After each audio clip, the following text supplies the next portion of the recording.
1년에 9마리 어흥 어흥. 아주 오랜 옛날 호랑이가 담배 피던 시절이었어요. 호랑이 한 마리가 살고 있었답니다. 새끼가 없어서 매우 외로웠던 호랑이는 가끔 미래를 생각하며 내가 몇 마리의 새끼를 낳을 수 있을까 하고 궁금해했지요. 마침내 호랑이는 하늘나라에 가서 옥황상제님께 가서 물어보기로 했어요. 옥황상제님은 친절하고 온화하고 무엇이든지 다 알고 계셔서 분명히 호랑이에게 몇 마리의 새끼를 낳을지 가르쳐 주실 수 있다고 생각했거든요. 호랑이는 하늘을 향해 길을 떠났어요. 산을 넘고 강을 건너 바다도 지나고 덤불숲도 지나고 용암도 지나갔죠. 드디어 호랑이는 하늘나라 땅에 도착하게 되었습니다. 하늘나라는 너무나 아름답고 무엇이든지 없는 것이 없었어요. 그 가운데 복숭아 나무가 있었습니다. 그 아래에서 아이들이 즐겁게 놀고 있었지요. 그리고 그 옆에 화려하게 장식된 커다란 궁전이 햇빛을 받아 번쩍번쩍하고 있었지요. 바로 이것이 하늘나라 궁전이었습니다. 질병과 죽음이 없는 아름다운 곳이지요. 호랑이를 본 옥황상제님이 다가왔습니다. 호랑아, 이곳에는 왜 왔느냐? 옥황상제님이 물어보셨어요. 옥황상제님, 저는 외롭습니다. 그래서 제가 앞으로 새끼를 몇 마리나 낳을지 궁금해서 왔습니다. 하고 호랑이가 대답했습니다. 옥황상제님은 잠시 동안 아무 말씀도 없으시더니 이제 대답을 해주셨지요. 1년에 9마리. 정말입니까? 감사합니다, 옥황상제님. 호랑이는 좋아서 그르릉 그르릉 했습니다. 그리고 그 기쁜 소식을 가지고 산으로 되돌아가게 되었지요. 그런데 잠깐만, 내가 말한 것을 잘 기억하거라. 내가 몇 마리의 새끼를 낳을지는 그 말로 결정이 되니 그 말을 잊어버리면 나도 다른 수가 없단다. 그러니 그 말을 절대 잊지 말거라. 하고 옥황상제님이 호랑이에게 말씀하셨습니다. 호랑이는 갔던 길을 따라 세상으로 돌아오면서 무척 기뻤지요. 그러나 곧 걱정이 되기 시작했어요. 아이고 어쩌나. 나는 기억력이 아주 나쁜데 어떻게 하면 그렇게 중요한 옥황상제님 말씀을 잊어버리지 않고 기억할 수 있을까? 호랑이는 생각하고 또 생각했어요. 옳지. 노래로 만들어야지. 그러면 절대 안 잊어버릴 거야. 그래서 호랑이는 노래를 만들어 부르기 시작했습니다. 1년에 9마리 어흥. 1년에 9마리 어흥. 호랑이는 신나게 노래를 부르며 돌아오는 길에 한 무리의 작은 흰 나비떼를 만났습니다. 여우도 지나가고 늑대도 지나갔죠. 그러나 아무도 호랑이의 노래에 귀를 기울이지 않았답니다. 그런데 똑똑하고 검은 큰 까마귀 한 마리가 호랑이의 노래소리를 듣게 되었죠. 왜 호랑이가 저렇게 좋아하면서 노래를 부를까? 옥황상제님께 알아봐야겠구나. 까마귀는 지름길로 하늘나라로 바로 날아 올라갔습니다. 옥황상제님, 어째서 호랑이가 1년에 9마리 어흥, 1년에 9마리 어흥 하고 자꾸 노래를 부르나요? 하고 공손하게 여쭤보았지요. 그러자 옥황상제님은 호랑이가 1년에 9마리씩 새끼를 낳을 거라고 말했다고 말씀해 주셨어요. 아이쿠, 이런, 큰일 났구나. 만약 호랑이가 1년에 새끼를 9마리씩 낳는다면 우리 모두를 잡아먹을 게 틀림이 없어. 옥황상제님, 그러면 세상에는 호랑이밖에 안 남을 겁니다. 제발 그런 말씀을 거두어 주세요. 내가 한 말은 되돌릴 수가 없구나. 나는 호랑이가 내 말을 기억하는 한 1년에 9마리의 새끼를 낳을 거라고 약속해 버렸구나. 옥황상제님은 미안해 하셨죠. 기억하는 한? 까마귀는 깊이 생각하며 그 말을 되풀이했습니다. 그렇다면 어떻게 해야 할지 알았습니다. 까마귀는 좋은 꾀를 하나 생각해내고는 재빨리 세상으로 돌아와 호랑이를 찾았지요. 까마귀가 저물어 가는 햇볕을 받으며 커다란 나무에 도착했을 때 마침 호랑이가 노래를 부르며 가까이 다가오는 소리가 들렸어요. 1년에 9마리 어흥, 1년에 9마리 어흥. 호랑이는 노래에 너무나 정신을 쏟고 있어서 바로 위에 나뭇가지에 까마귀가 앉아있는 것을 보지 못했답니다. 호랑이가 까마귀가 앉아있는 나뭇가지 아래를 지날 때였어요. 까마귀는 갑자기 무섭게 날개짓을 시작했지요. 부두둑 부두둑 부두두둑. 까마귀가 크고 검은 날개를 퍼덕이며 호랑이 앞으로 날아올랐지요. 아이쿠, 깜짝이야. 너는 누구냐? 호랑이가 화가 나서 소리쳤어요. 호랑이님, 저예요. 까마귀는 천연덕스럽게 대답했어요. 그러자 호랑이는 까마귀를 올려다보며 으르렁거렸어요. 어흥, 어흥, 이 까마귀야. 내가 시끄럽게 하는 바람에 내가 노래를 잊어버렸잖아. 어머나, 그래요? 그럼 제가 도와드릴게요. 까마귀는 상냥하고 다정하게 말했어요. 제가 들어보니 호랑이님은 숲속을 걸으며 9년에 한 마리 어흥, 9년에 한 마리 어흥 하고 노래를 부르시더군요. 그래? 고맙다, 까마귀야. 나는 9년에 한 마리씩 새끼를 낳을 거란다. 얼마나 멋진 일이냐. 이번엔 절대 잊어버리지 말아야지. 9년에 한 마리 어흥, 9년에 한 마리 어흥. 이렇게 호랑이는 기쁘게 노래를 부르며 동굴로 돌아갔답니다. 그래서 호랑이는 9년에 한 마리 새끼를 낳게 되었죠. 그래서 아직까지도 호랑이는 그렇게 많지가 않답니다. 반쪽이. 옛날 어느 마을에 할머니와 할아버지가 사이좋게 살고 있었어요. 걱정이 있다면 자식이 없다는 거였지요. 그래서 할머니, 할아버지는 늘 자식 하나만 있었으면 하고 바랬답니다. 그러던 어느 날이었어요.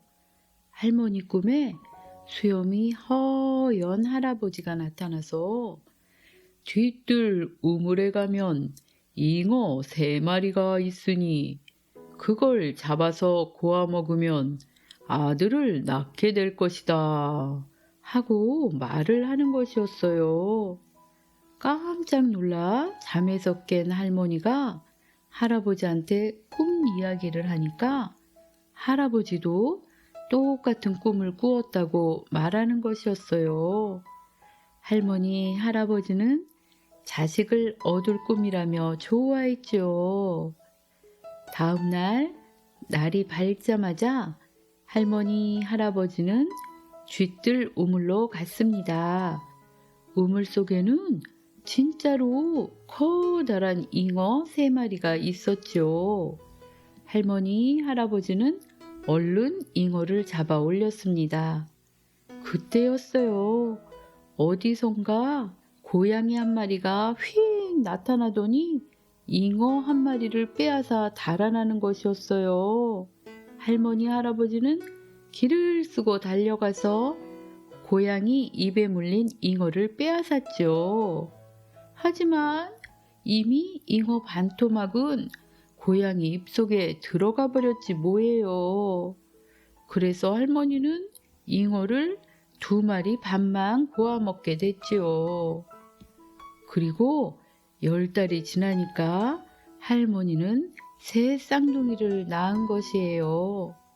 그런데 첫째, 둘째는 모두 멀쩡한데 셋째 아들은 글쎄 몸이 반쪽인 것이었어요. 눈도 하나, 귀도 하나, 팔도 하나, 다리도 하나, 모두 하나씩만 있는 반쪽이었죠. 할머니, 할아버지는 그렇지만 세 아들 모두 똑같이 사랑하며 키웠습니다. 반쪽이도 잘 자랐죠. 2형처럼 말이에요. 어느 날 반쪽이의 2형이 과거를 보러 한양으로 가게 됐죠. 반쪽이도 형들을 따라 나섰어요. 그러자 형들은 막 도망갔답니다. 반쪽이와 함께 가는 게 창피했던 것이었어요. 그래도 반쪽이가 계속 따라오자 형들은 반쪽이를 커다란 바위에 꽁꽁 묶어놓고 가버렸답니다. 형들이 저만큼 가자 반쪽이는 끙 하고 힘을 썼죠. 바위가 번쩍 들렸어요. 반쪽이는 바위를 짊어지고 집으로 돌아왔답니다. 어머니가 반쪽이한테 물어보셨지요. 얘야, 이 바위를 무엇에 쓰려고 가져왔니? 반쪽이가 대답했지요. 형들이 과거에 급제해서 돌아오면 떡을 해주려고요. 이걸로 떡돌을 만들어서요. 그리고는 반쪽이는 다시 형들을 쫓아갔어요. 형들은 어느새 따라온 반쪽이를 보고 막 달아났죠. 하지만 반쪽이를 떼어놓고 갈 수가 없자 이번에는 반쪽이를 커다란 나무에 꽁꽁 묶어놓고 가버렸어요. 반쪽이가 또다시 끙 하고 힘을 썼죠.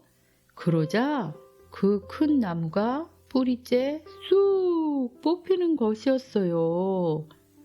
반쪽이는 나무를 짊어지고 집으로 돌아왔습니다. 어머니가 반쪽이에게 물어보셨지요.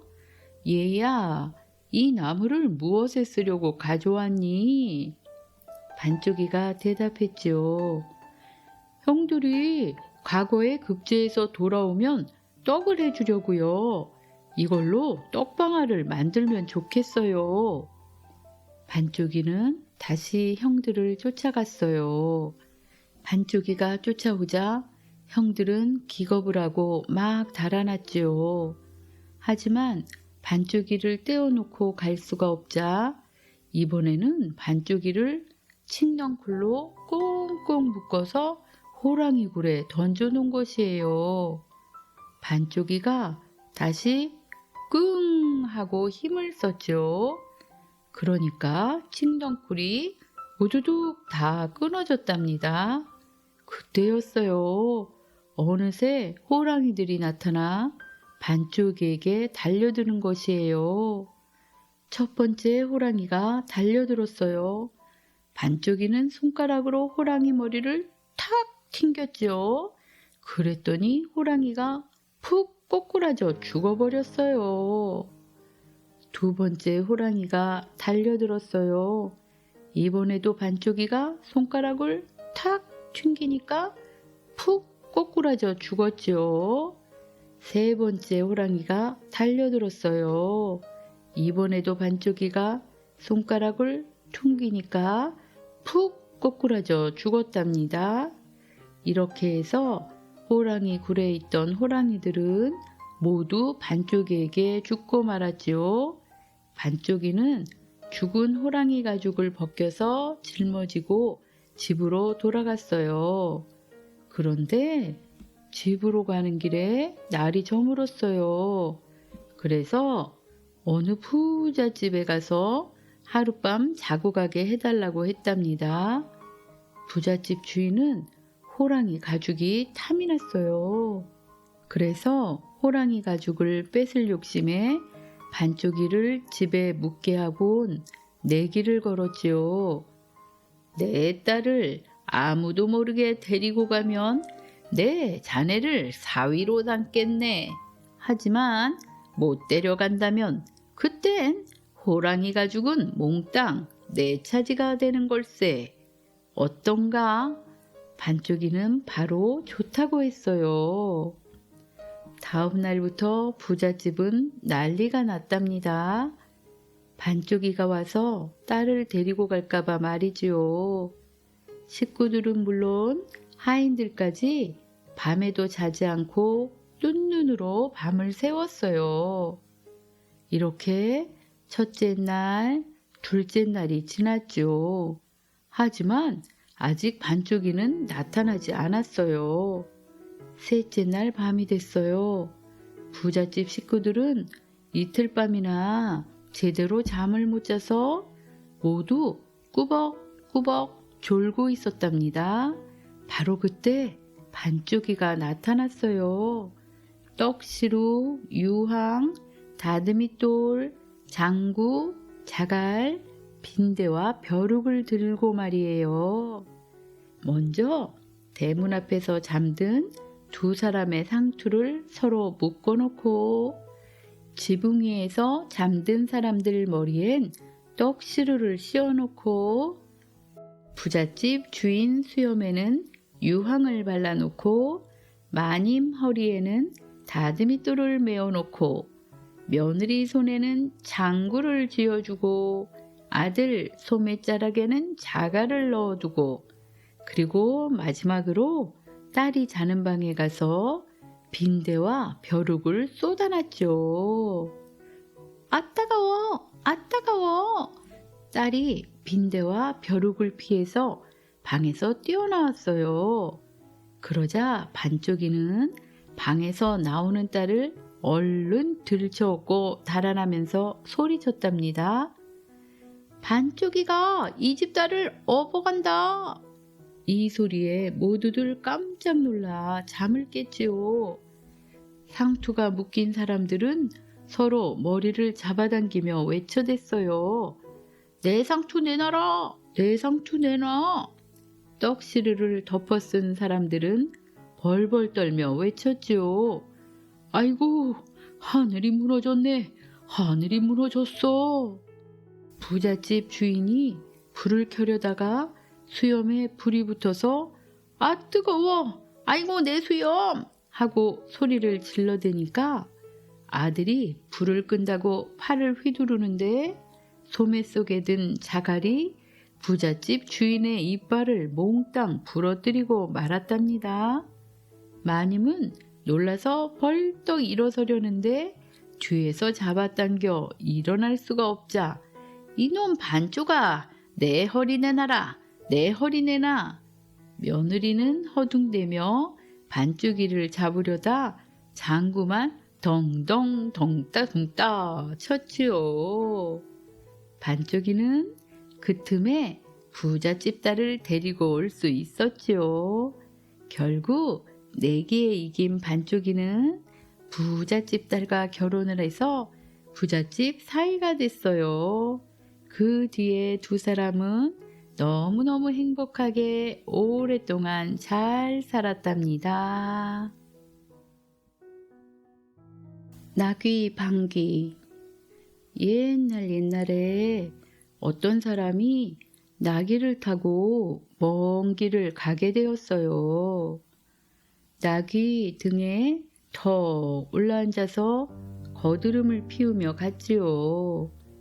아무리 걸어도 다리 아픈 것은 나귀지 자기가 아니니까 이 사람은 그저 콧노래를 흥얼흥얼 하면서 갔어요. 가다가 길에서 짐진 사람을 만났죠. 그 사람은 등에 무거운 보따리를 여러 개 짊어지고 땀을 뻘뻘 흘리면서 걸어가고 있었어요. 먼 길을 무거운 짐을 지고 가느라고 지칠 대로 지쳤는데 갈 길은 바쁘고 쉴 틈은 없어서 끙끙거리며 힘들게 가고 있었죠.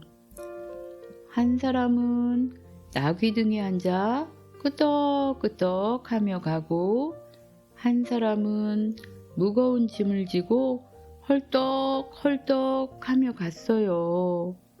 한참을 가다가 무거운 짐을 진 사람이 하도 힘들어서 나귀 탄 사람에게 부탁을 했어요. 이보시오, 짐이 하도 무거워서 그러니 나귀 등에 내 짐 좀 얹어주시오. 그런데 나귀 탄 사람은 콧방귀를 픽 끼면서 고개를 흔들었어요. 당신 짐을 올려놓으면 나는 어디에 타고 가라고 그러오? 어림도 없는 말씀. 짐진 사람은 사정을 했어요. 이 짐을 다 얹어달라는 게 아니라 한 보퉁이만 얹어달라는 말이오. 보퉁이 하나야 자리를 차지하면 얼마나 차지하겠소. 제발 부탁이오. 그래도 나귀 탄 사람은 고개를 설설 흔들며 손을 내저었어요. 안 돼요, 안 돼. 짐진 사람은 할 수 없이 한숨을 쉬면서 그냥 갈 수밖에 없었지요. 한 사람은 나귀 등에 올라앉아 콧노래를 흥얼거리며 가고 한 사람은 무거운 짐을 지고 땀을 바작바작 흘리면서 갔지요. 한참을 그렇게 가다가 갈림길이 나왔답니다.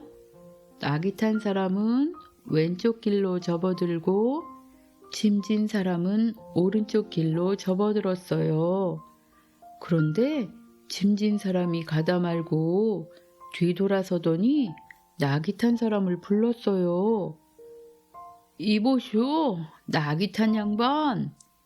왜 그러시오? 내가 사람의 팔자를 좀 볼 줄 아는데 당신 오늘 일진이 안 좋소. 뭐가 안 좋다는 거요?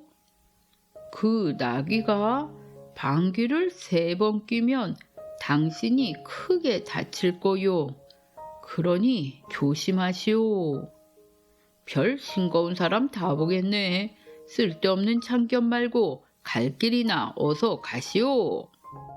나귀 탄 사람은 기분이 나빠져서 툴툴거렸지요. 짐진 사람은 그러나 마나 제 갈 길로 후딱 가버렸습니다. 이제 나귀 탄 사람은 다시 혼자가 되었지요. 옆에서 귀찮게 하는 사람이 가버려서 속 시원하다 하면서 좋아하면서 갔지요. 나귀 등에 올라앉아 끄떡거리며 갔어요. 그런데 한참을 가다 보니 나귀가 방귀를 뿡 하고 끼는 거예요. 그 소리를 듣고 나귀 탄 사람은 기분이 몹시 언짢아졌어요. 아까 짐진 사람이 하던 말이 생각이 났어요. 에이, 그 싱거운 사람 때문에 아주 기분이 나빠졌는데 뭐가 어째? 나귀가 방귀를 3번 끼면 내가 크게 다친다고? 웃기는 소리 작작 하라지. 그래도 왠지 마음이 편치 않았지요. 나귀가 방귀를 2번 더 끼면 정말로 크게 다치는 게 아닐까 하고 겁이 슬슬 났어요. 그래서 콧노래도 못 부르고 몸을 잔뜩 움츠리며 가만히 있었지요. 혹시 몸을 이리저리 움직이면 나귀가 무거워서 용을 쓰느라 또 방귀를 낄까봐 걱정이 되었지요. 그런데 그렇게 조심을 했는데도 한참 가다 보니 나귀가 2번째 방귀를 뿡 하고 꾸는 거예요. 이 소리를 듣고 나귀 탄 사람이 그만 기겁을 했어요. 이쿠, 이게 무슨 소리야? 또 방귀 소리 아니야? 아니, 이놈의 나귀는 어쩌자고 방귀를 또 뀌어. 그러고 보니 정말로 겁이 덜컥 났어요. 이제 나귀가 한 번만 방귀를 더 뀌면 무슨 일이 생길지 모르니 겁이 무척 났지요. 그래서 아예 나귀 등에서 내려서 걸어가기로 했답니다. 공연히 나귀를 타고 가다가 이 나귀가 힘이 들어서 용을 쓰느라 또 방귀를 뀌는 날엔 무슨 일이 날지 모르기 때문이었어요.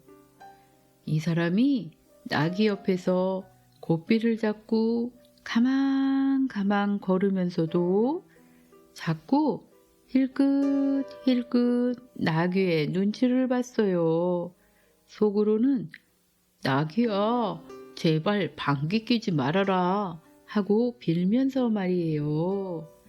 그런데 그렇게 눈치를 보며 걸어갈수록 마음이 안 놓였어요. 언제 나귀가 방귀를 또 낄지 모르니까 말이에요. 그래서 나귀를 세워놓고 단단한 돌을 하나 주워다가 나귀 똥구멍을 꽉 막았어요. 아예 방귀를 못 끼게 하려고 말이지요. 그래놓고 나귀를 몰고 갔답니다. 이제 안심이다 하고 말이죠. 그런데 한참 가다 보니 아무래도 마음이 찜찜했어요. 돌멩이가 제대로 막혀 있는지 자꾸 걱정이 되었거든요. 그래서 또 나귀를 세웠어요. 세워놓고 나귀 등 뒤로 돌아가서 엉덩이 가까이에 얼굴을 대고 요렇게 들여다보았지요. 돌멩이가 잘 막혀 있나 보려고 말이에요. 그런데 그때 나귀가 3번째 방귀를 뿌뿌뿌뿌뿡 하고 낀 거예요. 나귀는 똥구멍을 돌멩이로 막아 놓아서 그동안 못 끼웠던 방귀를 한꺼번에 내놓은 것인데 그 바람에 이 돌멩이가 툭 튀어나와서 그만 이 사람의 이마를 갈긴 거지요. 아이고 나 죽네. 아야 이게 무슨 날벼락이야. 이마에 돌벼락을 맞은 이 사람은 길바닥에서 뒹굴면서 죽는다고 소리쳤지요.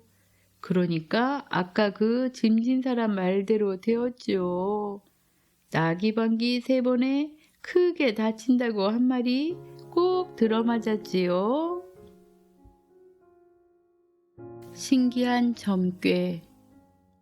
옛날 김서방이라는 사람이 정말 가난하게 살고 있었어요. 아무리 길을 쓰고 일을 해도 먹고 사는 것도 힘들었지요. 그래서 그저 어떻게 하면 나도 남부럽지 않게 살아보나 하는 것밖에 소원이 없었답니다. 그런데 하루는 아내가 배를 짜서 내주면서 장에 가서 팔아오라고 말을 하였어요. 그래서 배를 가지고 장에 갔는데 큰 돈을 벌었습니다. 가난뱅이가 처음으로 큰 돈을 가지게 된 것이지요. 그 돈을 가지고 신이 나서 집에 오는데 길가에 웬 노인이 구걸을 하고 있는 것이었어요. 그걸 보니 참 딱해 보였지요. 나도 가난하게 살지만은 불쌍한 노인이 구걸하는 걸 보고 어찌 그냥 가겠는가. 그리고는 노인에게 배판 돈을 몽땅 다 주워버렸답니다. 그러자 노인이 하는 말이 이렇게 큰 돈을 그냥 받을 수 없으니 조그마한 보답을 하겠소이다. 내가 점을 좀 칠 줄 아니 점 꽤나 받아가시오. 하고는 점을 치는데 그 점괘가 딱 3마디였답니다. 그 3마디는 위태롭거든 가지 마라. 무섭거든 춤을 춰라. 반가워하거든 설설 기어라. 이렇게 점괘 딱 3마디를 말해주는 것이었지요. 그런데 김서방은 배판 돈을 몽땅 노인에게 주어서 수중에 돈이 한 푼도 없었답니다. 빈손으로 집에 가자니 부인을 보기 민망해서 갈 수가 없었지요. 에라, 무작정 돌아다니다 보면 무슨 수가 나겠지 하고 그냥 정처 없이 앞으로 갔어요. 가다 보니 큰 강이 앞을 가로막는데 마침 나룻배가 하나 있어서 타게 됐지요. 사람을 많이 모아서 떠난다고 기다리다가 사람이 많이 모이니 배가 떠나는데 김서방이 가만히 보니 배에 사람이 너무 많이 타서 아무래도 위태로워 보였습니다. 위태롭거든 가지 말라고 했지?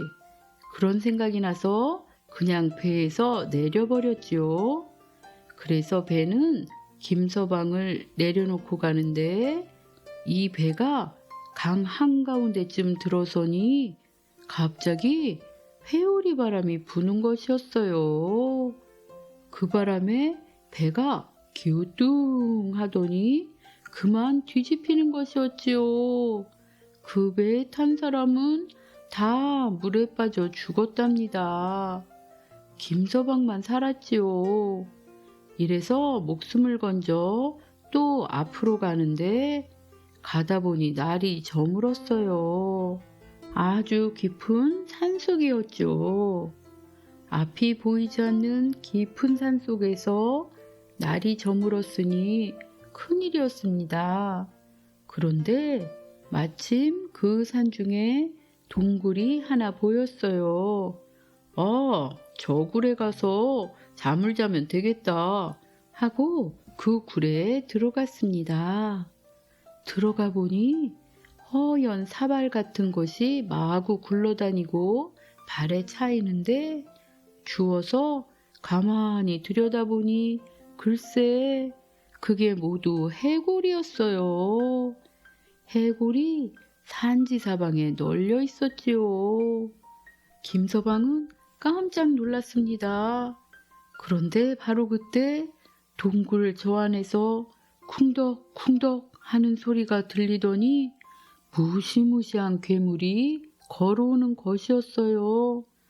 키가 남산만한 괴물이 눈을 부릅뜨고 오는데 온몸에 해골을 주렁주렁 매달고 있었지요. 낯빛은 시뻘겋고 눈에 불이 철철 흐르는 게 온몸에 해골을 달고 다가오니 정신이 하나도 없었지요. 무서워서 벌벌 떨다가 가만히 생각해 보니 무서우면 춤을 춰라.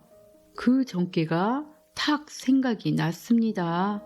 그래서 에라 모르겠다 하고 춤을 췄어요.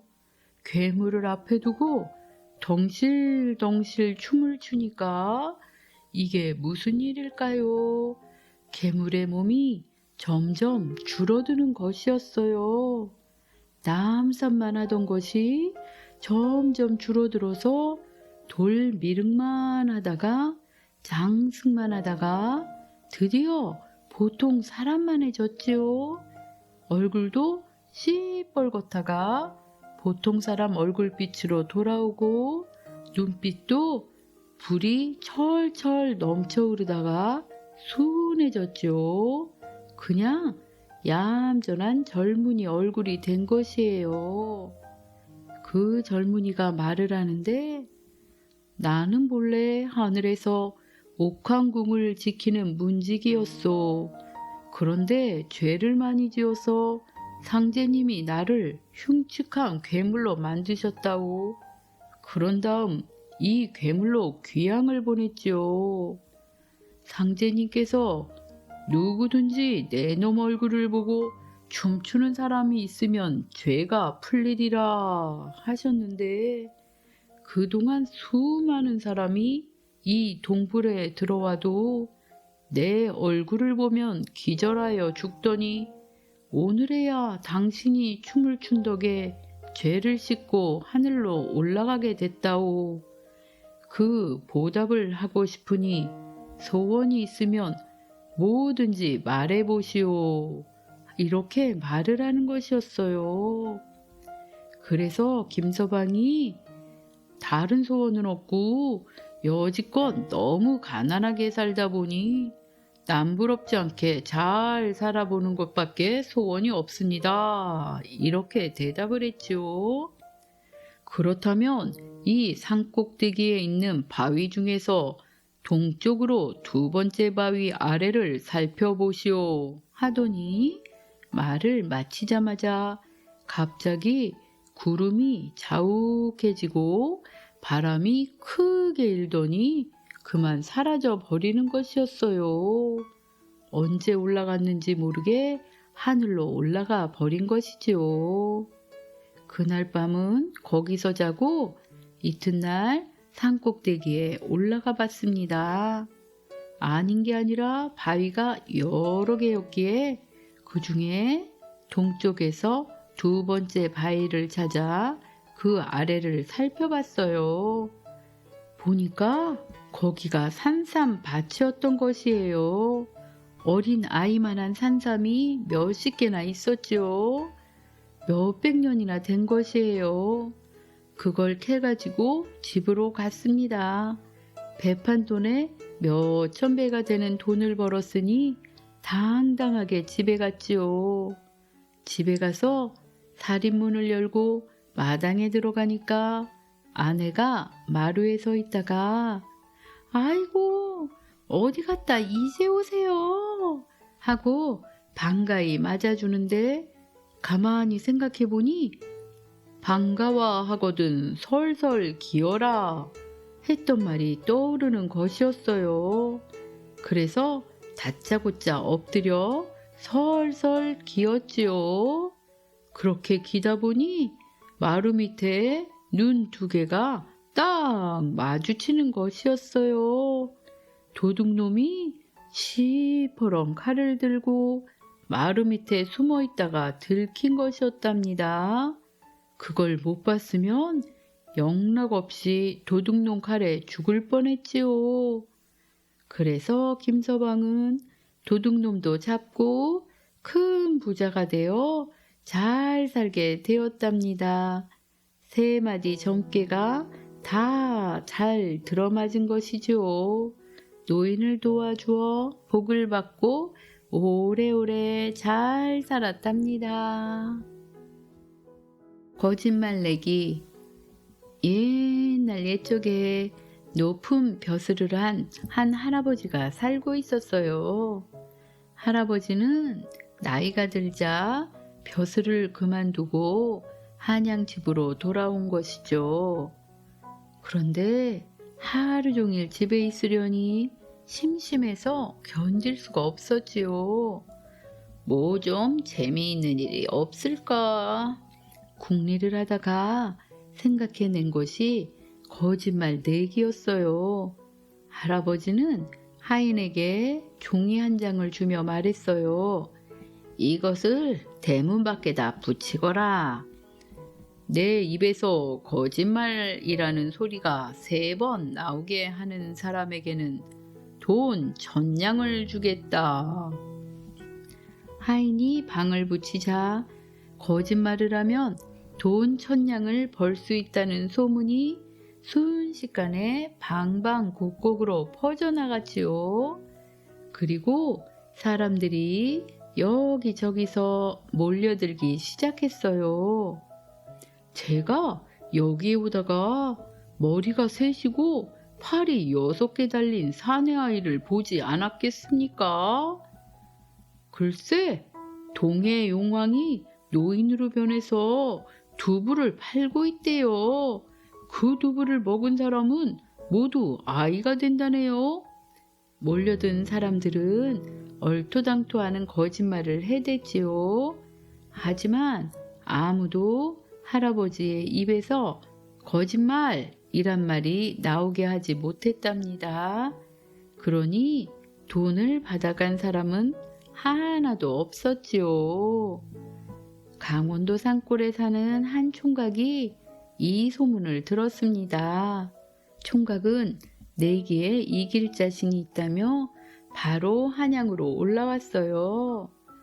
저도 거짓말을 해보려고 왔습니다. 할아버지를 만난 총각이 자신있게 말했어요. 그래, 어디 한번 해보아라. 할아버지는 빙긋 웃으며 총각을 바라보았지요. 나으리, 제가 얼마나 큰 부자인지 아십니까? 저는 나리보다 100배는 더 부자랍니다. 말도 안 되는 소리였죠. 거짓골을 하고 있는 총각이 자기보다 100배는 더 부자라니 기가 찼지만 할아버지는 허허 웃으며 그래 그래 했습니다. 그러자 총각은 자기가 어떻게 부자가 되었는지 이야기를 늘어놓기 시작했어요. 제가 부자가 된 건 소를 잘 키운 덕입니다. 소를 어떻게 키우느냐 하면 나무 상자에 넣어서 키워요. 소가 자라서 상자 안에 꽉 차면 상자에 구멍을 뚫습니다. 그러면 살이 구멍 밖으로 빠져나오죠. 그걸 베어내면 쇠고기를 얻을 수 있습니다. 소는 자꾸 자라니까 자꾸 베어내도 자꾸 빠져나오는 것이죠. 여기 그 쇠고기를 가지고 왔으니 한번 잡숴 보십시오. 그러면서 총각은 할아버지 앞에 죽은지를 턱 하고 내놓았습니다. 가만히 있다가는 쥐를 먹어야 할 판이니 어떻게 할 수가 없었지요. 예끼놈, 그런 거짓말이 어디 있느냐? 이게 어째서 쇠고기냐? 쥐새끼지. 할아버지는 그만 거짓말이라는 말을 하고 말았어요. 그러자 총각이 웃으며 말했지요. 나으리, 거짓말 한 번 하셨어요. 총각은 다시 이야기를 시작했어요. 저희 중조 할아버지께서 옛날 이댁 할아버지와 친구였다는 건 나리께서도 잘 알고 계시지요? 총각이 물었어요. 얼토당토하는 얘기였지만 아니라고 했다가는 또 거짓말을 인정하고 마는 꼴이 될 테니 할 수 없었지요. 할아버지는 그래, 계속 해보아라 했지요. 그때 이댁 할아버지께서 제 증조할아버지에게 말씀하셨답니다. 자네와 내가 형제처럼 지내니 우리 자손들도 늙으나 젊으나 허물없이 친구처럼 지내야 하네 하고 말입니다. 그러니 저는 나리와 친구처럼 지내야 합니다. 그렇지요? 할아버지는 기가 막혔어요. 예끼 고얀 놈, 그런 거짓말이 어디 있느냐? 할아버지는 참지 못하고 또 고함을 지르고 말았답니다. 총각은 씩 웃으며 거짓말 2번 하셨습니다. 라고 말했어요. 이번엔 절대 안 속는다. 할아버지는 마음속으로 굳게 다짐했어요. 총각은 또 말을 하기 시작했어요. 제가 사는 동네 뒷산에는 돌부처가 있습니다. 그 돌부처 앞에 대추나무가 있는데 얼마 전에 보니까 주먹만한 대추가 주렁주렁 달렸더라고요. 그런데 나무가 너무 높아서 딸 수가 있어야지요. 그래서 제가 한 가지 꾀를 생각해냈어요. 그것이 무엇이냐 하면 돌부처 콧구멍에 고춧가루를 한 움큼 집어넣는 거였죠. 그러자 돌부처가 매워서 재치기를 했고요. 그 바람에 대추들이 우수수 떨어졌답니다. 정말 말도 안 되는 이야기였지만 할아버지는 오, 그래, 그래서 하면서 장단을 맞춰주었죠. 총각은 신이 나서 이야기를 계속했어요. 그 대추를 주워 담으니 세 강주리가 됐답니다. 마침 대추값이 비싸서 한 강주리에 1000냥씩이나 할 때였지요. 그때 나리께서 대추알이 참 굵다고 칭찬하시며 제게서 세 강주리를 다 사가시지 않았습니까? 아니라고 할 수 없어 할아버지는 고개를 끄덕였어. 그때 나리께서 마침 돈이 없으시다고 외상으로 사가셨지요. 오늘이 바로 그 돈을 갚겠다고 약속한 그날이에요. 그러니 약속하신 대로 대추값을 주시지요. 총각의 말을 들은 할아버지는 기가 막혔어요. 총각이 하는 말을 정말이라고 인정하면 꼼짝없이 3000냥을 물어주어야 할 판이었거든요. 이놈, 거짓말 마라. 내가 언제 대추를 샀단 말이냐? 할아버지는 버럭 소리를 질렀어요. 총각이 씩 웃으며 나리, 거짓말이라고 3번 하셨어요. 했답니다. 할아버지는 총각에게 1000냥을 주었을까요? 3000냥을 주었을까요? 봉이 김선달. 봉이 김선달을 모르는 사람은 없겠지요. 이 김선달이 서울 구경을 하러 갔어요. 종로에 나가보니 궁인들이 나와서 길에다 황토를 깐다 다른 사람들을 뒤쪽으로 보내고 야단 법석이었죠. 곧 임금님 행차가 있을 모양이었어요. 구경거리가 생겼으니 마침 잘 되었다 하고 행차가 이를 동안에 장마당을 구경했지요. 장터를 다니다 보니 마침 닭장수가 닭을 사고 팔고 있는데 한참 보자니까 이 사람이 아주 사기꾼이었어요. 시골에서 닭 팔러 올라온 사람을 어찌어찌 으르고 구슬려서 터무니없이 싼 값에 닭을 사서는 이걸 또 터무니없이 비싼 값에 파는 것이에요. 시골 사람이라고 함부로 깔보고 사기를 치는 것을 보니 슬그머니 화가 났죠. 김선달이 어디 그걸 보고 가만히 있을 사람이 아니었어요. 닭장수 앞에 가서 한참 동안 쭈그리고 앉아 멀뚱멀뚱 닭 구경을 하다가 여보 주인장, 저건 무슨 새요? 하고 벼슬이 시뻘건 수탉을 가리키며 물어보았지요. 닭장수가 그 얘기를 들으니 어이가 없었어요. 아무리 어수룩한 시골뜨기라 해도 어떻게 닭을 몰라볼 수가 있어요. 김선달은 한술 더 떠서 저게 혹시 말로만 듣던 봉이 아닌가? 하고 물어보는 거예요. 닭장수는 이런 멍청한 바보가 있나 싶어서 그래, 그게 바로 봉일세.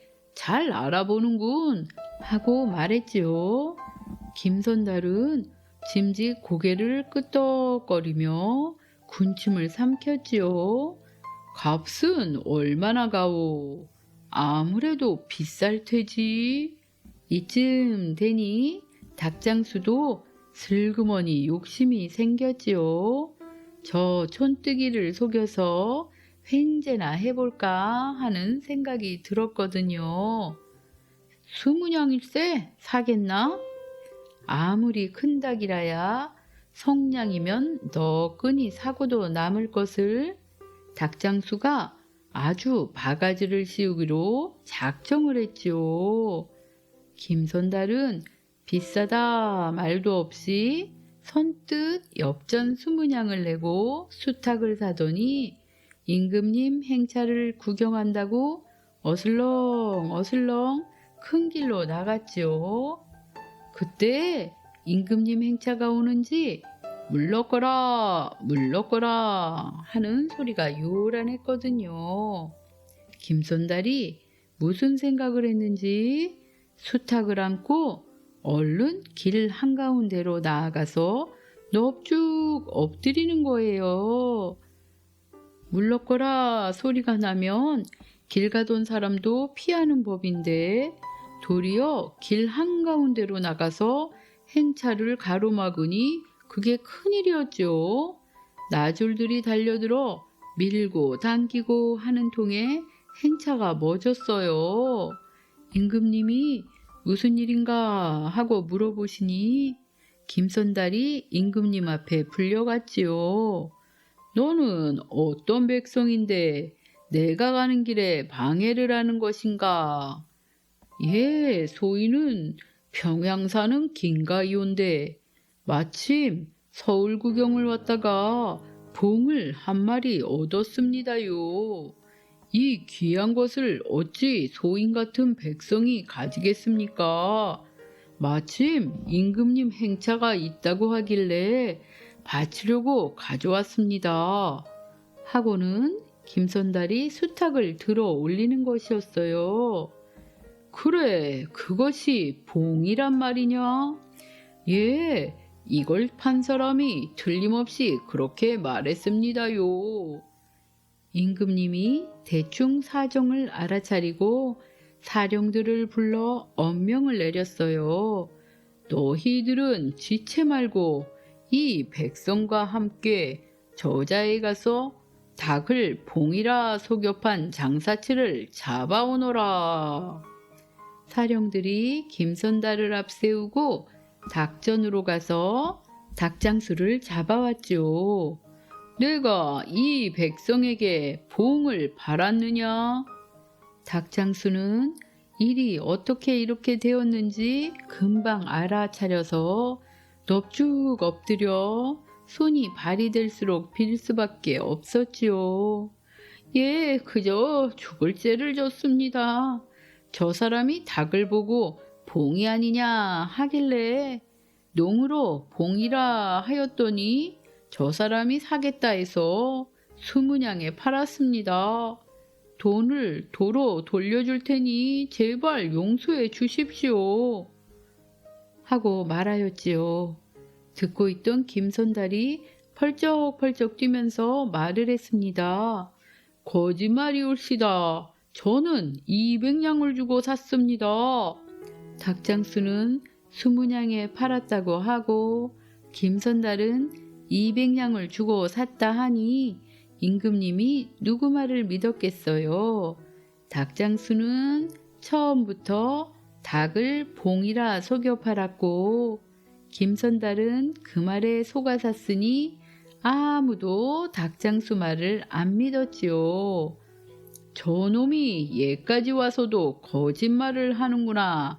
어서 200냥을 이 선량한 백성에게 돌려주고 다시는 속임수를 쓰지 말라. 임금님의 명령이 추상 같으니 어쩔 수가 없었지요. 닭장수는 시골뜨기를 속여 횡재하려다가 도리어 망하게 되었답니다. 이때부터 봉이 김선달이라는 말이 나왔지요. 사람이 늙는 이유. 옛날에 한 젊은이가 살고 있었어요. 그는 늘 사람은 왜 늙는지에 대해 고민했습니다.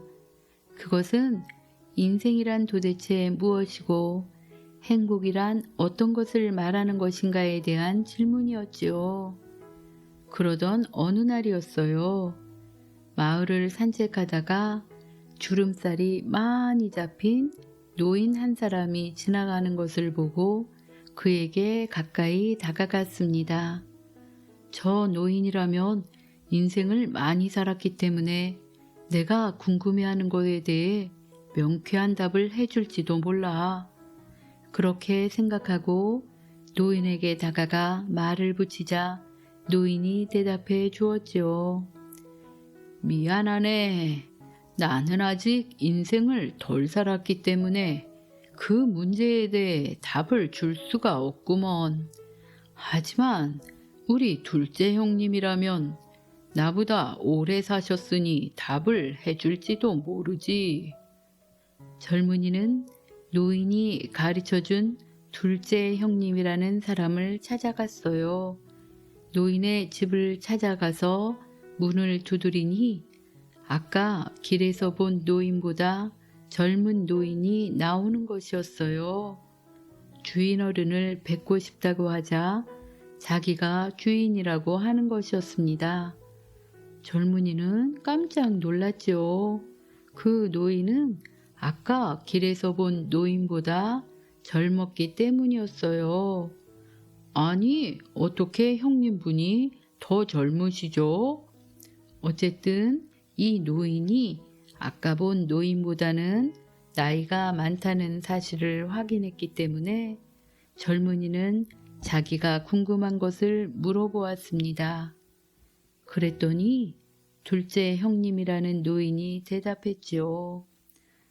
나도 아직 인생을 덜 살았기 때문에 그 문제에 대해 뭐라고 대답을 해줄 수가 없구먼.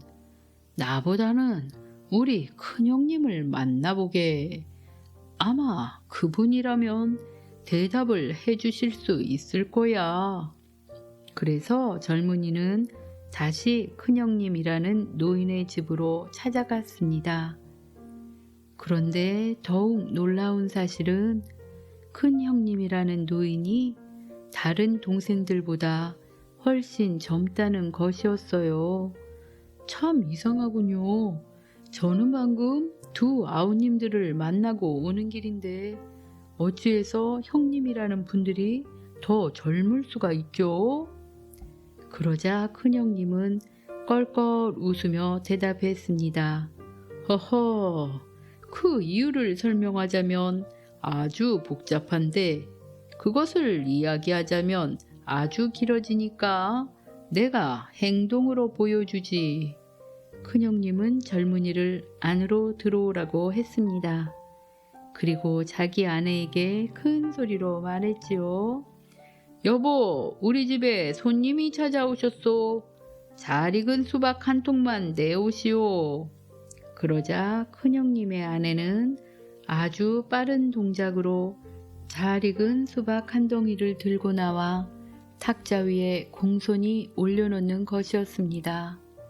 그런데 아내가 칼로 수박을 자르려고 하자 큰형님이 말했습니다.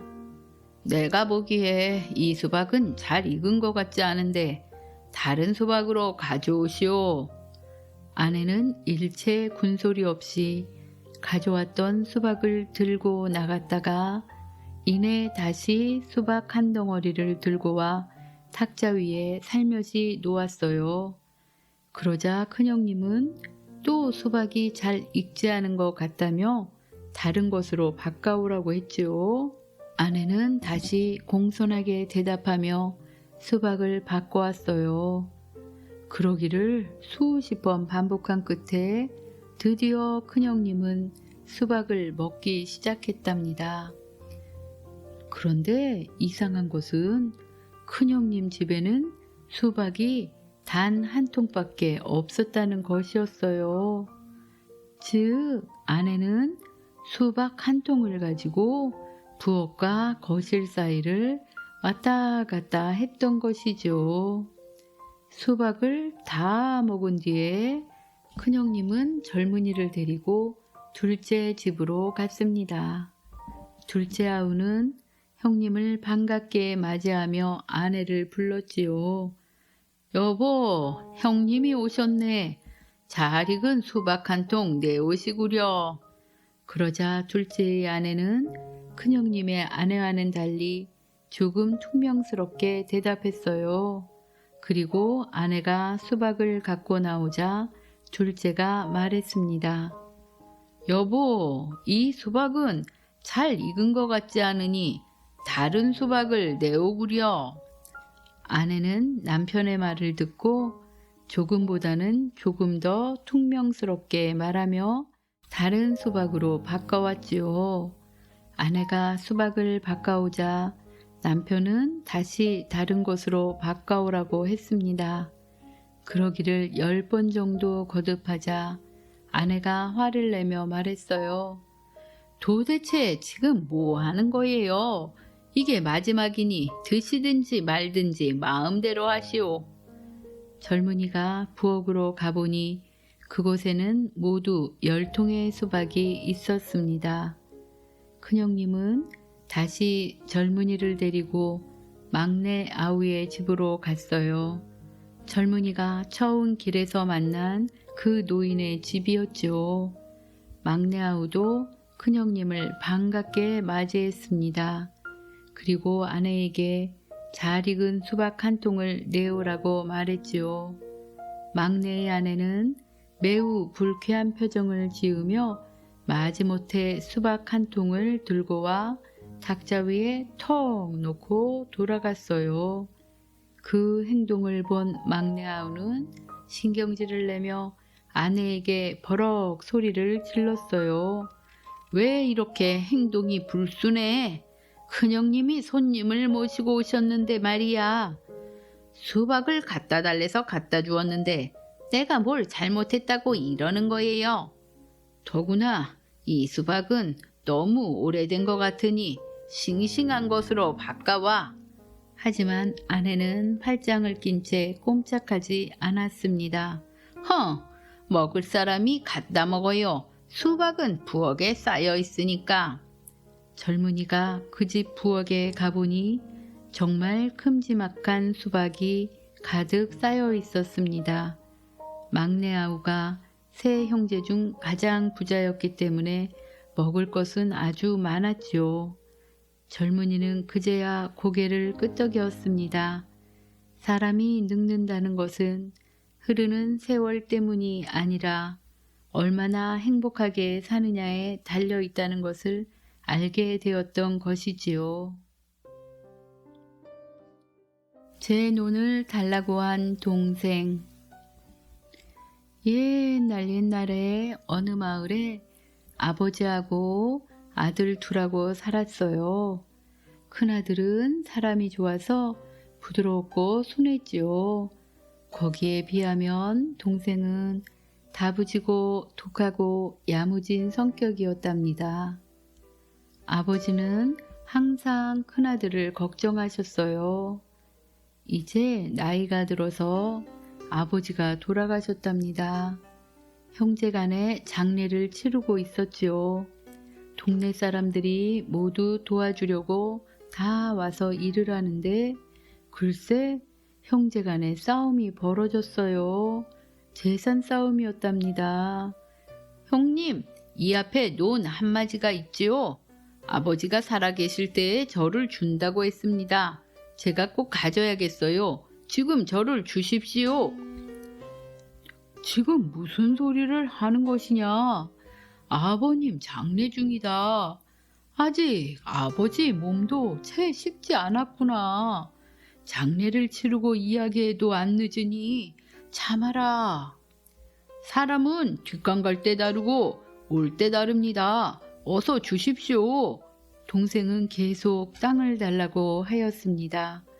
겨우 장례를 치루었지만 동생은 형한테도 이웃한테도 양심 없는 사람이 되고 말았지요. 동네 사람들은 모두 욕을 하였답니다. 순한 형은 남의 집 새빵살이로 나가고 독한 동생은 그 돈을 가지고 큰 방죽을 만들어서 물고기를 길렀는데 돈벌이가 잘 되어서 큰 땅과 기와집을 사서는 떵떵거리면서 잘 살았습니다. 1년이 흘러 제삿날이 되었습니다. 살림이 어려운 형이 아버지 제상에 쓰려고 동생 집에 물고기 한 마리를 달라고 자식을 보냈더니 돈을 가져와야 준다고 말을 하는 것이었어요. 또 1년이 흘렀습니다. 동생은 논이며 밭을 사들이고 기와집을 번듯하게 또 한 채 지었습니다. 물론 살림살이도 그 집에 그득그득 채웠지요. 아버지가 돌아가신 지 꼭 2년이 되어 다시 제삿날이 되었습니다. 동생은 장에 가서 소를 한 마리 사다가 잡고 쌀도 몇 가만이나 밥을 짓고 떡도 그득그득하게 하였습니다. 그러니까 동네 사람들이 이제는 무슨 잔치하려고 저리 돈을 쓰나 못된 놈 같으니 하고 욕을 하고 있는데 동생은 이것을 다 장만해서는 가난하게 사는 형님 집으로 갔습니다. 그리고는 큰 절을 하였지요. 그러나 형님은 노여움에 거들떠 보지도 않았습니다. 어쨌든 그 음식으로 제사상을 다 올리고 나서 동생은 이튿날에 온 동네 사람을 다 초대하였습니다. 동네 어른들 부끄럽습니다. 제가 그동안 사람 노릇을 못했지요. 저도 압니다. 그렇지만 저의 집은 그저 논 한 마디밖에 없었지요. 그래서 품을 팔아서 근근히 삼부자가 살았었습니다. 유산이라고는 논 한 마디기 뿐인데 형님은 순하시고 효자라서 그 논 한 마디기를 팔아서 아버지 장래에 다 쓰고자 하셨지요. 체면은 좋지만 그러면 우리 형제는 어떻게 삽니까? 이제 2년이 흘렀어요. 오늘 아버지 제삿날이 되었죠. 저는 그동안 부자가 되었습니다. 논도 밭도 많고 기와집도 2채가 되었죠. 집 세간도 그득그득 채워두었답니다. 방수도 방 크기도 똑같아요. 형님, 그동안 얼마나 고생하셨습니까?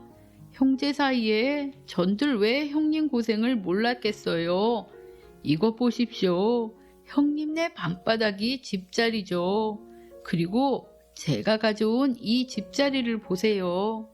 형님이 이렇게 불편하게 주무시는데 제가 어떻게 편한 방에서 잘 수 있었겠습니까? 겉만 기와집이었지 동생도 집에서 잔 것이었습니다. 형이 굶을 때는 동생도 굶고 형이 죽을 먹을 때는 동생도 죽을 먹었지요. 형님하고 똑같은 고생을 한 것이었습니다. 그리고는 형에게 논밭 문서를 똑같이 나누어 주고 집도 똑같이 하나씩 가졌습니다. 그 이후로 형과 동생은 의좋게 오랫동안 잘 살았답니다. 진정한 우정. 김씨와 박씨는 어려서부터 한 동네에 살면서 서당도 같이 다니는 정겨운 친구였죠. 그래서 자라날수록 정이 깊어져서 우리는 죽을 때까지 우정을 버리지 말자. 훗날 누가 잘 되든 반드시 복과 불운을 함께 나누자. 이렇게 굳게 맹세하고 의형제가 되었답니다. 그런데 몇 년 후에 김씨와 박씨 2사람의 처지는 너무나 달라졌지요. 김씨는 과거에 무난히 합격하더니 벼슬을 얻고 형편이 날로 부유해졌습니다. 그런데 박씨는 과거의 실패만 거듭하고 집안도 기울어졌어요. 결국에는 밥을 굶을 지경에 처했습니다. 그러자 김 씨는 약속을 저버리지 않고 박 씨를 도와주었습니다. 박 씨는 창피했지만 어쩔 수가 없었지요. 김 씨는 장차 벼슬이 올라가면 더욱더 돌봐주겠다며 만날 때마다 이야기를 하였습니다. 그렇게 몇 년이 지나갔어요. 김 씨는 벼슬이 높아져서 평양 감사가 되었습니다. 그런데 평양으로 부임하러 떠날 때 식량과 땔감을 보내줄 것이니 평안도까지 찾아오지 말라고 박 씨에게 말을 하였지요. 박 씨는 고마워하였습니다. 그렇지만 한 번 떠난 김 씨는 그 후로 소식도 없고 양식도 보내주지 않았습니다. 여태까지 김 씨만 의지하며 살아오던 박 씨는 자신의 배고픔보다 식구들의 굶주림이 더 견딜 수 없었지요. 참다 못한 박 씨는 드디어 천리길 평안도로 찾아가 보기로 하였습니다. 누더기 같은 옷을 입고 노자 한 푼 없이 떠나게 되었지요. 걸식을 하며 부르튼 발을 끌고 평양에 가까스로 도착했습니다. 그렇지만 박 씨는 하늘이 무너지는 것 같은 꼴을 당하고 말았습니다. 평양 감사가 된 김 씨는 불쌍한 친구를 마지못해 맞아주고는 조금도 반가워하지 않았던 것이에요. 식은 밥 한 덩이를 마룻바닥에 차려주며 아무 말 않고 어서 돌아가라고 냉정하게 말하는 것이었지요. 박 씨는 서름과 분함이 한꺼번에 복받쳐 당장 상을 차고 일어나고 싶었지만 그냥 밖으로 나가버렸습니다. 김 씨는 말리기는커녕 그대로 앉은 채 차디찬 눈길로 바라보기만 할 뿐 박 씨가 빠르게 문 밖에 나갈 때까지 꼼짝하지 않았습니다. 박 씨는 강물에 몸을 던지고 싶었으나 집에 있는 식구를 버릴 수 없어 하염없이 걸었지요. 며칠 동안 아무 데서나 자며 얻어먹으면서 하염없이 걸었습니다. 옷은 더욱 넝마처럼 떨어지고 몰골은 더욱 귀신 같아졌지요. 아무 생각도 못하고 정신없이 걸음을 간신히 옮겨 송도에 가까이 왔을 때였습니다. 갑자기 포졸 한 명이 쫓아오더니 평안 감사께서 주는 편지라며 편지 한 장을 주었어요. 초상이 났으니 어서 돌아가라는 사연이 간단히 쓰여 있었습니다. 박 씨는 너무 놀랬지요. 누가 죽었는지 모르지만 식구 중에 누가 굶어 죽은 게 분명하다고 생각되었지요. 자기가 죽을 고비에서 헤매는 처지면서도 박 씨는 정신을 똑바로 차리고 걷고 또 걸었습니다. 집에 돌아온 박 씨는 기절할 듯 놀랐지요. 전에 살던 초가집에 식구들은 간데없고 남이 들어와 살고 있는 것이었어요. 박 씨는 가슴이 메어졌습니다. 집마저 팔아버리고 온 식구가 거리를 헤매다 누군가 죽은 게 틀림없다고 생각했지요.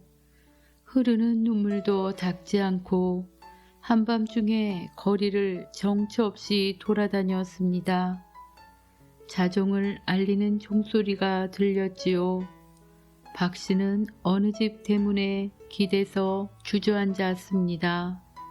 그 집은 고래등 같은 기와집이었지요. 때 아닌 인기척 소리에 놀랐는지 어린 종이 대문을 열고 내다보더니 눈이 휘둥그레져서 안으로 뛰어들어갔습니다. 몽롱한 중에서도 박씨가 다시 일어나 안쪽을 들여다보니 상복 입은 젊은이가 쫓아나오고 또 같은 차림의 여인 몇몇이 뒤따라 나오는 것이었어요. 박씨의 식구들이었습니다. 서로 놀라 입을 다물지 못했지요. 식구들은 마치 죽은 사람의 얼굴을 대하는 것만 같았습니다. 안채 큰 마루에는 장례식 준비가 되어 있었지요. 박씨가 어찌 된 일이냐고 물어보았습니다. 부인이 말하기를 박씨가 평안도로 떠난 지 얼마 후에 평안감사에 심부름꾼이 내려와 지금 집으로 식구들을 이사를 시켜 주었다는 것이었습니다. 물론 좋은 집에다 곳간에는 곡식이 가득 차 있었지요. 그런 후 얼마 동안 소식이 없더니 엊그제 느닷없이 관을 떠매고 온 사람이 있었답니다. 평양감사가 시켰다며 가지고 온 것이었지요. 그러면서 주인 어른께서 평양에 계시는 동안 병으로 돌아가셨소 하고 가버렸다는 것이에요. 그래서 장례를 치르고 있는데 공교롭게도 그때 박씨가 돌아온 것이지요. 모두 놀랄 수밖에요. 꼭 귀신인 줄 알았다는 것이었어요. 슬픔에 찼던 박씨의 집은 순식간에 웃음바다로 변했습니다. 그리고 박씨가 관뚜껑을 열어봤더니 관에는 송장 대신 동전과 은전들이 그득히 들어있는 것이 아니겠어요. 그리고 종이에 다음과 같은 사연이 적혀 있었습니다. 재물을 쉽게 얻으면 쉽게 없애고 또 게을러지는 까닭에 마음에 없는 고생을 시켰네. 이것은 내가 그간에 절약하여 모은 돈이니 부디 뜻있게 쓰고 또 후에 출세할 미천으로 써주게. 박씨는 김씨의 글을 얼굴에 대고 흐느껴 울었지요. 이때부터 박씨는 밤낮으로 공부를 부지런히 하여 마침내 과거에 급제를 해서 큰 벼슬을 하고 김씨의 고마움을 오랫동안 잊지 않고 화목하게 지냈답니다. 왕자가 만든 광주리. 옛날 어느 나라에 왕과 왕비가 사랑하는 공주를 데리고 여행을 하게 되었습니다. 세 사람은 멋진 배를 타고 즐거운 여행을 하던 중이었지요. 그러다가 세찬 폭풍을 만나게 되었어요. 배가 부서져서 세 사람은 바다에 빠졌습니다. 다행히도 가까운 해안에 올라 목숨을 건질 수 있었지요. 그런데 알고 보니 그 나라는 자신들과는 굉장히 사이가 좋지 않은 나라였어요. 하는 수 없이 왕의 가족은 양치기 가족으로 변장하고 살아야 했습니다. 우리가 가진 것은 모두 바다에 빠뜨렸으니 일을 해서 돈을 벌어야 한다. 그래야 배를 구해 우리나라로 돌아갈 수 있단다. 왕이 이렇게 말하자 그날부터 자기들이 왕과 왕비, 공주라는 사실을 잊어버리고 열심히 일을 했습니다. 이렇게 몇 년이 흐르자 공주는 아주 아름답게 자라서 보는 사람마다 감탄하게 되었지요. 이 소문은 궁전에 사는 왕자의 귀에까지 들어가게 되었답니다. 양치기의 딸이 얼마나 아름다운지 내가 보고 오리라. 궁금함을 못 이긴 왕자는 어느 날 양치기의 집을 찾아갔어요. 과연 소문대로구나. 저 기품 있는 자태와 아름다운 모습, 공주의 모습을 보고 한눈에 반한 왕자는 궁궐로 돌아와 왕에게 자신의 결심을 말씀드렸어요. 아바마마, 양치기의 딸을 사랑하오니 부디 결혼할 수 있게 허락하여 주십시오. 무엇이라고? 한나라의 왕자가 고작 양치기의 딸과 결혼을 하겠다고? 그건 안 된다. 하지만 왕자가 계속 왕에게 졸라대자 양치기 집으로 사신을 보냈어요. 그대의 딸에게 왕자님이 청혼을 하셨으니 허락하도록 하시오. 이 말을 들은 양치기는 사신에게 물었습니다. 저 혹시 왕자님은 어떤 재주를 갖고 계신지요? 재주라니 왕자님은 나라를 다스리기만 하면 되는데 무슨 재주가 필요한가요? 물론 왕자님이시니 재주가 없어도 되겠지요. 그러나 사람이 세상을 살다 보면 어떤 일을 겪을지 모르니 왕자님께서 한 가지 재주를 익히면 결혼을 허락한다고 전해주십시오. 그러자 궁전으로 돌아온 사신이 양치기의 말을 왕과 왕자에게 전했습니다. 왕자야, 너도 들었느냐? 양치기는 매우 예의가 없는 괘씸한 자구나. 결심을 바꾸도록 해라. 아닙니다. 양치기의 말이 옳습니다. 제가 재주를 익히도록 하겠어요. 그래서 양치기 아가씨의 마음에 꼭 들게 하겠습니다. 왕도 왕자의 결심을 말릴 수가 없었지요. 쓸데없는 일을 한다고 한숨만 쉴 뿐이었습니다. 이날부터 왕자는 광주리 만드는 법을 배웠어요. 아름다운 양치기 아가씨 모습을 떠올리며 힘든 줄도 모르고 광주리를 짜는 재주를 열심히 익혔지요.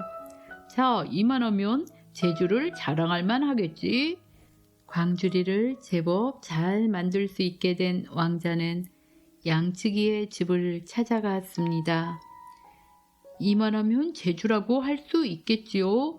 이제 따님과 결혼할 수 있게 해주십시오. 왕자가 가져온 광주리를 보고 양치기가 물어보았습니다. 이 광주리를 만드는데 시간이 얼마나 걸렸습니까? 하루가 걸렸습니다. 그럼 이 광주리를 시장에 팔면 얼마나 받을 수 있을까요? 아마 하루 먹을 양치기 값은 받을 수 있을 것 같습니다. 양치기는 이 말을 듣고 잠시 생각하다가 웃으며 왕자에게 말했어요. 그렇다면 내 딸과 결혼해도 좋습니다. 어려운 일이 닥쳐도 왕자님의 재주로 끼니를 거르는 일은 없을 것입니다. 양치기의 허락을 얻어 마침내 왕자는 양치기의 딸과 결혼을 했습니다. 결혼식이 끝난 후에 양치기는 왕자에게 비밀을 털어놓았어요. 사실 나는 양치기가 아니고 적국의 왕이라네. 여행을 하던 중에 폭풍에 휘말려 이곳에 오게 되었지. 목숨이 위태로울까봐 이제껏 우리 가족은 이런 사실을 숨기고 살아왔다네. 이제 우리를 고국으로 보내줄 수 있겠나? 모든 이야기를 들은 왕자는 왕과 왕비가 돌아갈 수 있도록 도와주었습니다.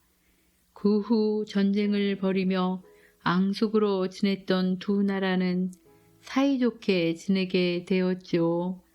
자신들의 나라로 돌아간 왕과 왕비도 이웃나라에 사는 왕자와 공주도 자신들의 나라를 잘 다스리며 행복하게 살았답니다.